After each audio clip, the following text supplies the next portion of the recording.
My name is Tom Danger and I'm a filmmaker. My name's Jace Pickard and I am an actor and also executive producer. I guess it all began when my father bought my brother and I a camera. It was just a small little video camera, Canon, and we proceeded to abuse the hell out of it. We just, every time there was a chance, we just started using it. We had a series called Backyard Stunts, because that's what you do when you're 8 and 10. We made short little skits, we made short horror skits, anything we could really do, we just started making it. And then we got slightly older and then started making things that were a little more refined, a little more polished. We made a movie called The Prince and then the sequel, The Prince Part 2, which was so much better than the original. A rare instance of the sequel being better than the original. And it got to a point in which we both knew that that was what we were going to do for the rest of our lives. And there wasn't really a question about it. I can't quite pinpoint where the idea for the story came from, but I can pinpoint the exact moment where I knew I had to make it. I was just on the train home from university one day, and it occurred to me that I could make a film with a very low budget using the equipment that the university had.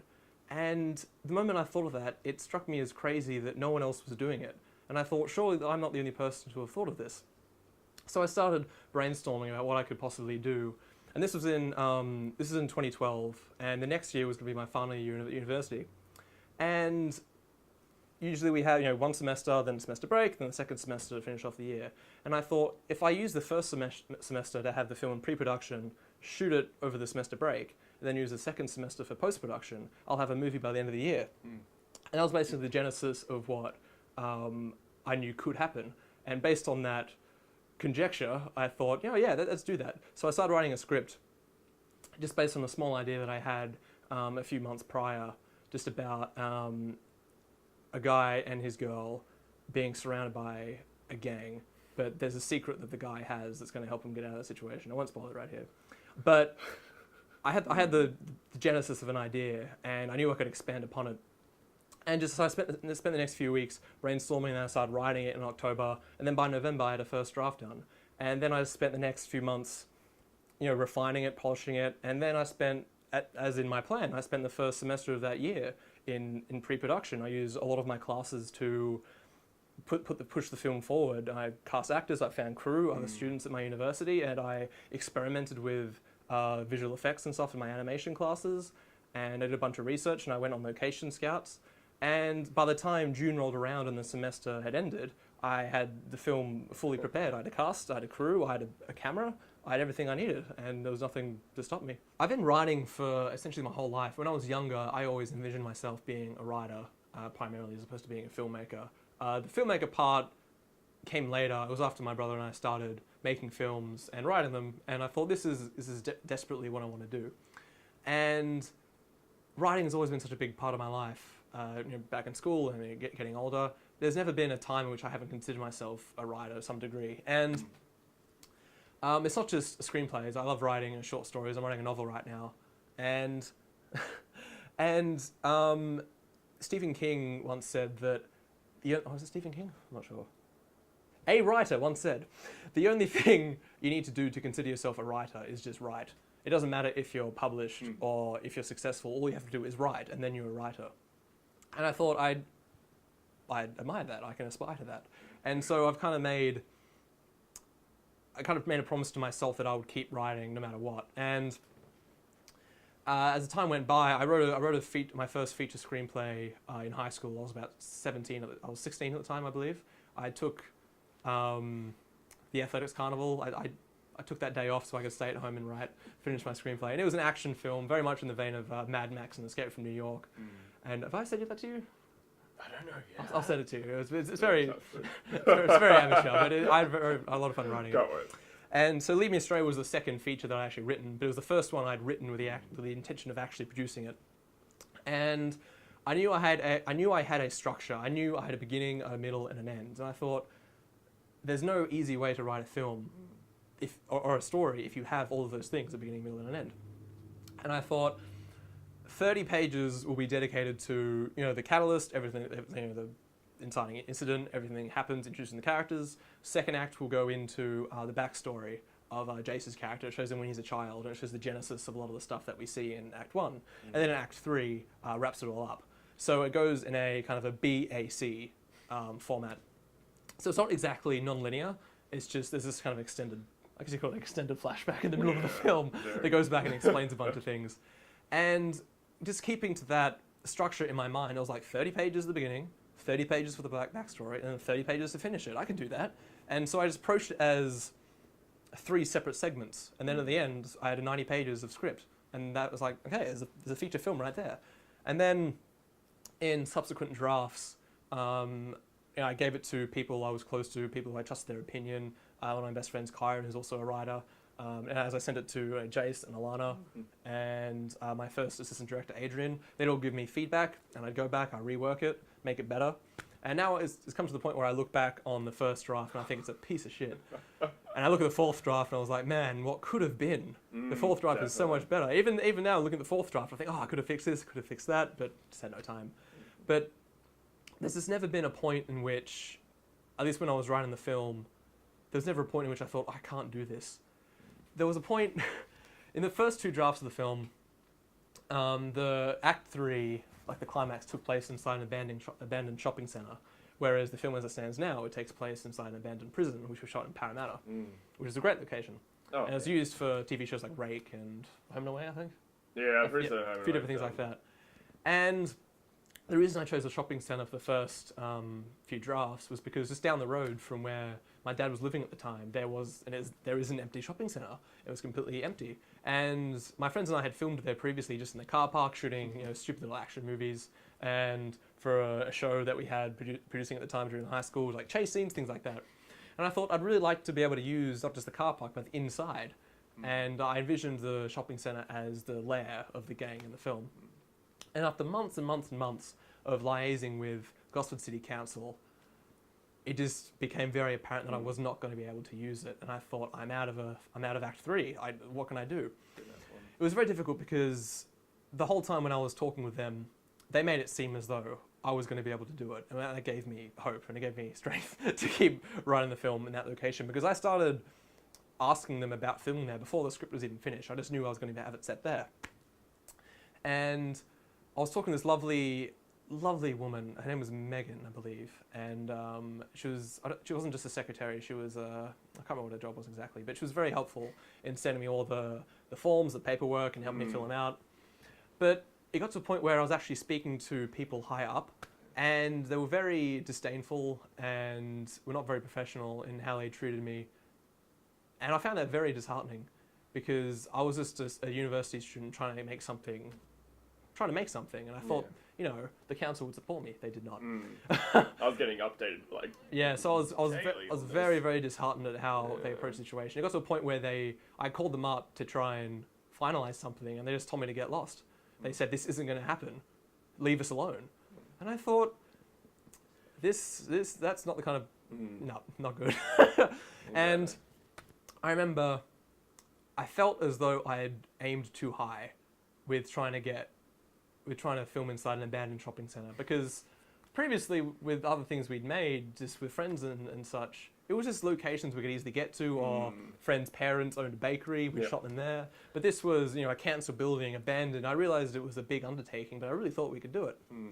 I think what I loved about Tom is that he's very passionate about this project. So when it came to basically the shopping centre, just that not happening, he's like, okay, cool, let's find an alternative, change the entire script, and we'll try and make it even better. And that's suddenly... That's what happened, because after I realised the shopping centre wasn't going to work, and I was thinking I aimed too high, I kind of stepped backwards and I thought, maybe I didn't aim high enough.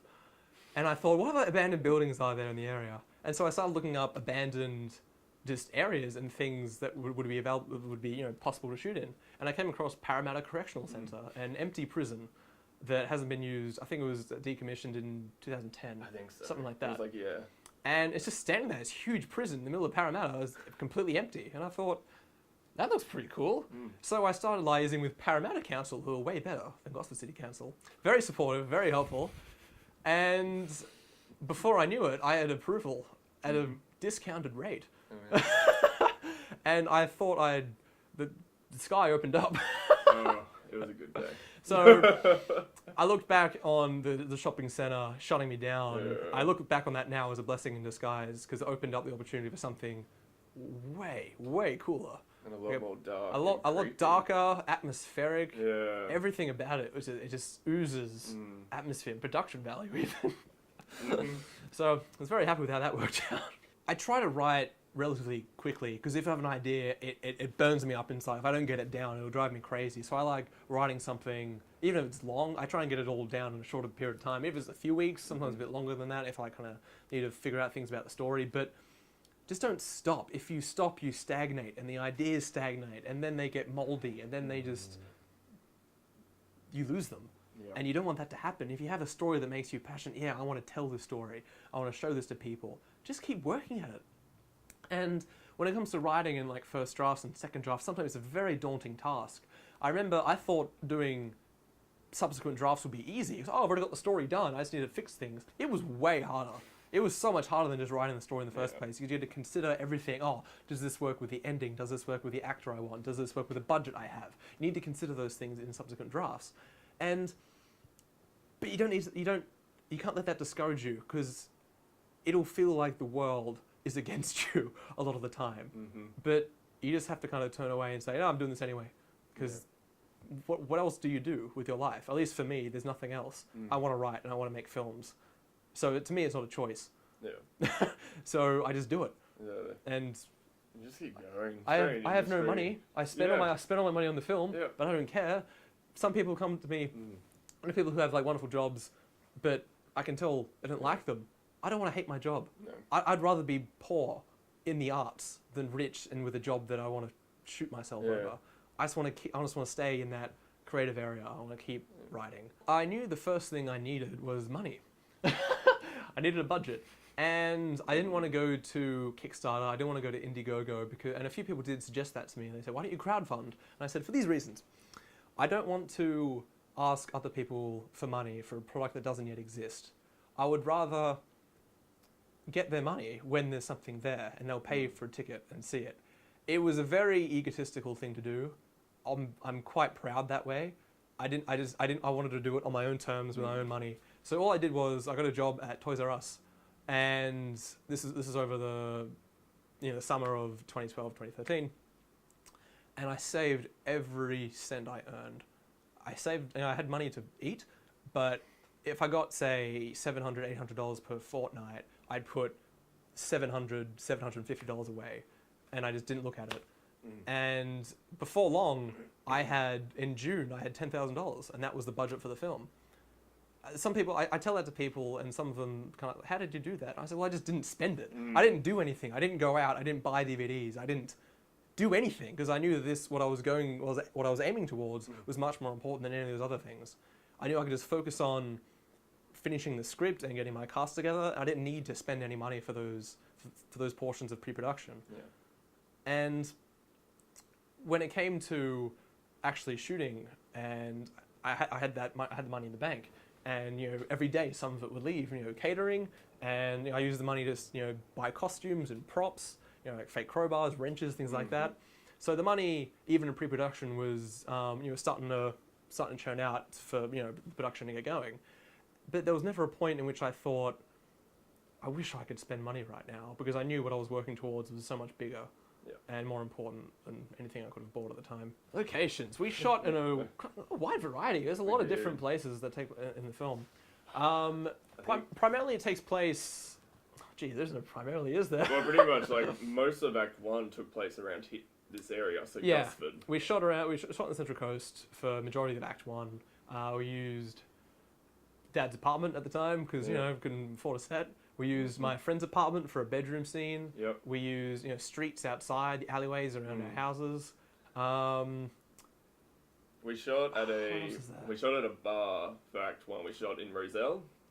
Yeah. I can't remember what the bar was actually. Bridge. The Bridge Hotel. Bridge Hotel. That was wonderful. That was a great shoot. And then most of the rest, like, as soon as we hit the abandoned prison. Also, North Gosford Private Hospital.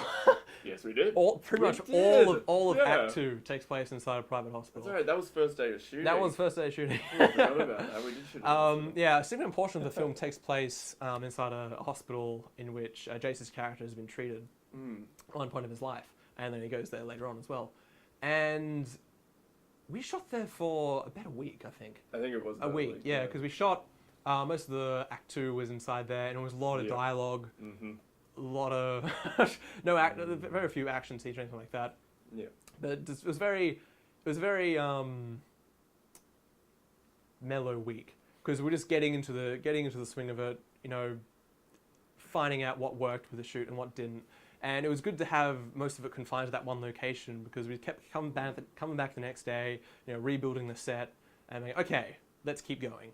Yep. And you know, once we finished there, I gotta say, the people that got across the private hospital, they were fantastic. Charlene, I think, was the lady who really helped us out. She was wonderful. She was very supportive with the film and what we were doing. She was like, I really like what you guys are doing. I think it's really cool. So I really appreciated what she said. Aside from the private hospital, I got shot around here. Then we shot in the Bridge Hotel. The very last day of shooting, which actually took place in August, a few weeks after we finished principal photography, we shot in my dad's office building for a interrogation scene. It was supposed to be a police station, but office building worked just fine. That was in Ryde. And the climax of the film, it all takes place inside Parramatta, and we shot in Parramatta for 3 nights. Each day was a 6-hour block, I believe.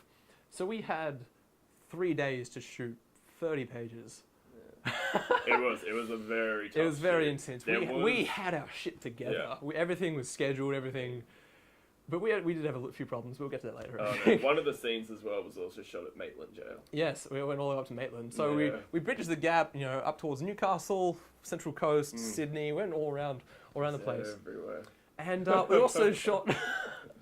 Also shot in a place called Finances Creek Farm. You didn't. This is for portions where Jace wasn't present. But we also shot this place called Finances Creek Farm, which is near Colnara, you know, up towards Mangrove Mountain Way. And it was a very sparse area, you know, out in the wilderness, because we were looking for a wilderness area. And I knew this lovely lady called Sharon, and asked if we could film on her property, because we had a few camping scenes and scenes which involved trees in the wilderness and things like that.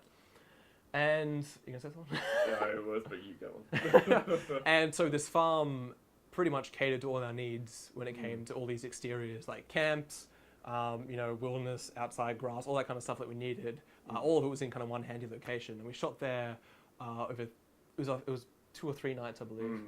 And one of those nights was just awful. Our generator broke, Adrian, and we should stop blaming him. We will continue to. No, we had a whole bunch of problems, but so it was a very unforgiving kind of location because it was so out of the way. But Sharon and her family made it very comfortable for us. They were very supportive. I really can't thank the people who helped us in those small ways, just saying, oh, I really like what you're doing, or maybe we can help you this way. Things like that really helped the film come together and make it, you know, it made the shoot not quite such a living hell. Or reshoots. We also shot. Oh god, reshoots. I can't remember which ones were reshoots. The scene after Blockbuster, when I go into the very first scene, we did reshoots in a forest. Oh right, yeah, of course. Sorry, that wasn't so much a reshoot. That was an entirely new scene. It was. I realized we needed a new scene in Act 1 of the film. It's just after the inciting incident occurs, and looking at the cut as it was, we were just looking at it and thinking something's missing, something isn't quite working. When we were shooting, we did this inside Blockbuster West Gosford. This is where Jace's character, shit goes down. Indeed it does. That it does. But there was a moment during the shoot, it just was not working. It was just a punch. We've had so many fight scenes in this film. This one scene, this one shot, there's one take, we just could not get it right. Don't know what it was. And every bloody take. Everyone was tired because it was like 1 o'clock in the morning. Yeah. Alana was sick and you were sick. I was sick as well. They were both sick. And we were just there for ages and it was just very tiresome. Yeah. And it was awful because when we finally edited it together, we would just look at each other and we thought, everything that was terrible about that night is showing on the screen. So we thought, okay, how can we fix this? And of course, rather than going back and shooting the scene again, which we were not all about because we feared the same thing happening. I sat down for an afternoon and thought, okay, what can I add here that will serve the story, make sense, and overall just make it so much better than it is? And eventually, we came up with this scene that takes place, I can't remember his last name, but it was on the way to Colnara. I noticed whenever I was driving up there in years past, I noticed this lovely looking estate with these beautiful symmetrical looking trees. And I was like, I would love to film there. But I just didn't get around to asking. But when it came to this point, I was like, okay, now's the time. So we took a drive up to the estate. I just knocked on the door. And a lovely man, a lovely British gentleman called Jolyon. Loveliest fellow ever. I knocked on his door and I introduced myself and explained who I was and what I wanted. And he was like, great. It wasn't the first time he'd been approached to have his property filmed on. He'd had films shot there. Photographers had come there to shot in his estate, and because it was a really nice looking. Oh, definitely! Thing. When I arrived there, like these trees, it just looked. It was beautiful, oh, and because it's quite a surreal sequence, so it was quite appropriate. And once we shot that, got it together, put it in the film, that sequence became one of my favorite parts of the film. And I thought, thank Christ, really that punch didn't work. Oh. Because it enabled us not just to shoot that extra scene, we also shot an additional scene at the beginning of the film that we'd neglected to shoot during principal photography that I reasoned, we don't have time to shoot it, it doesn't matter, we'll just cut it. But then when we were at this new location, I was like, now's the chance. So we just spent this one night shooting this new scene, the additional scene that we had that wasn't even written, and we also shot some photos as well. Yeah. It was a good night. Bit of a photo shoot there too. It was a good night. Yeah. The camera I used was a Blackmagic cinema camera, and I knew I wanted to use it because it seemed relatively easy to use and also easy to acquire. And the reason that was because at my university, I was looking at all the cameras that were available for me to use. I really got to give props to the equipment manager, Greg. He didn't yell at me once. No, it doesn't matter how late the things I returned were. And they were late. They were really late. But he was very helpful with helping me decide what I needed and what I wanted. And just giving them to me. And one of my previous lecturers at university, he was campaigning to get a Blackmagic cinema camera provided for the university. Yep. And I heard about this and I thought, I don't need any of these other cameras if I can get that Blackmagic, because the picture quality is by far superior in terms of, depth of field, everything about it was just superior to the cameras that were already there. And that's why the lecturer wanted it. So unfortunately that lecturer left before the cameras arrived, but I started campaigning with the dean and the equipment manager. Everyone was just like, can we get those cameras? Yep. He was so close, let's finish that. So we got them. I'm not sure how much of an influence I had over it, but eventually they arrived. And they were so new, but they knew I wanted to use them for the film, because at this point I'd already written to the dean and several of my lecturers telling them I wanted to make a feature film, and asking them if I could take equipment over the semester break, things like the pro jib, the dolly, the crane, all that kind of stuff I knew would add production value. So they knew what I was doing, and they approved my usage of all the equipment. And I asked if I could use the Blackmagic, and they said, you just have to be trained in how to use it first. So I became the first person at the university to be trained in how to use the Blackmagic. I got these private lessons from one of the equipment guys. He taught me how to use it. He was very helpful as well. And by the end of the semester, I just kind of grabbed the Blackmagic and I walked out of there. Yep. And it's a very economical camera. It's big, large screen, so you can, because when we were in the prison, it was dark. It was very dark. You had to see what we were doing. It had a few problems. The battery life was awful, but luckily we had a battery pack. What else is there about it? No, I pretty much only noticed the battery is one of the problems. I had to buy my own SSD, my solid state drives to capture footage, because the university didn't provide those yet. I had to buy my own, but that's fine. I've still got them. Use them in future projects. And basically, I just had to teach myself how to use this camera from the ground up. Of course, I got lessons in how to get the basics from the school, but all of the finer details I had to work out for myself. I looked at tutorials online, basically how to get the most out of it. But it was a great camera, and the film looks really good, and it's better than what we would have gotten if we used any other camera. So I was really happy with it. Definitely wasn't expecting, the look of it. It is true, any camera will do. Yeah. But for my film, I just wanted to make the best one possible. And if I had access to this really great camera, I would have been stupid not to use it. Yeah. But if it wasn't there, I would have just used one of the other ones. That really didn't matter to me. It was just, the opportunity was there, and I took it. And the look of the film was really important to me. Yeah. If you look at the trailer, or when you see the film eventually, we put a lot of effort into how the film looks, not just composition, but in terms of lighting, framing. We really tried to evoke a sense of 70s and 80s kind of avant-garde Italian cinema.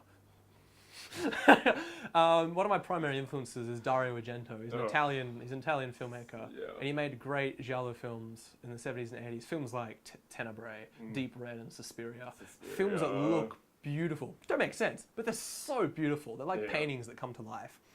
And he just has this beautiful way of shooting murders and shooting things that really are so dark and macabre, but he makes them look beautiful. It makes it like he makes it like art. He does, definitely. And and a lot of those films of the period, not just Argento's films, but a lot of the Italian filmmakers, Mario Bava and Lamberto Bava, his son with Demons, they use lighting so well, really harsh tones like red and blue and green. Even when it doesn't make a lick of sense. Like in Suspiria, there's a point where the main character, Sarah, she backs into, like something horrible happening, she backs away, and there's red lights everywhere, and she smashes into this cabinet. And when she smashes into it, the whole scene turns green. Yeah. It doesn't make any sense, but it looks so cool. Yeah. It just has that very evocative feeling. It makes me at least more involved in the film, because it makes it seem more like a dream or like a nightmare. And nightmares and dreams are very personal. You wake up and you know they happened, and then you forget them half an hour later. But they really affect you at the time. Yeah. And I really wanted to bring that just a small element of surrealism, because the film isn't all that surreal. It's a very, like, you know what happens. There's no kind of ambiguity.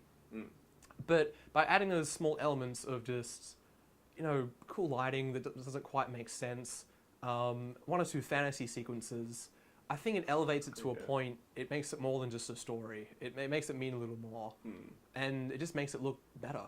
It makes it more like a piece of art. And I don't know, it's really something I aspire to.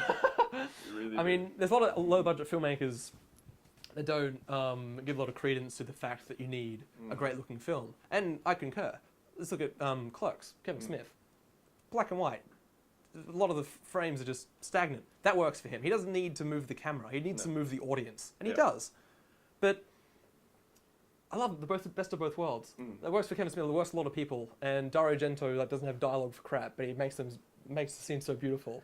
So it's two extremes. Mate, and even when I was auditioning for this film, like Tom basically said the exact same thing, just all this information to me. And because I've seen these films, I was just like, fuck yeah, let's do it. I love those sort of this lighting and just symbolism and just. Yeah. So there's no one right answer. Really? Like it's whatever works for the story. And for this story, I really felt as though going for that 2.35 to 1 anamorphic widescreen like John Carpenter does makes it feel grand in scale. And the colours like Dario Argento makes it feel a bit more in depth, a bit more surreal. Yeah. And the story itself and what happens to the characters is quite gritty, and it's kind of like a Solomon Precinct 13.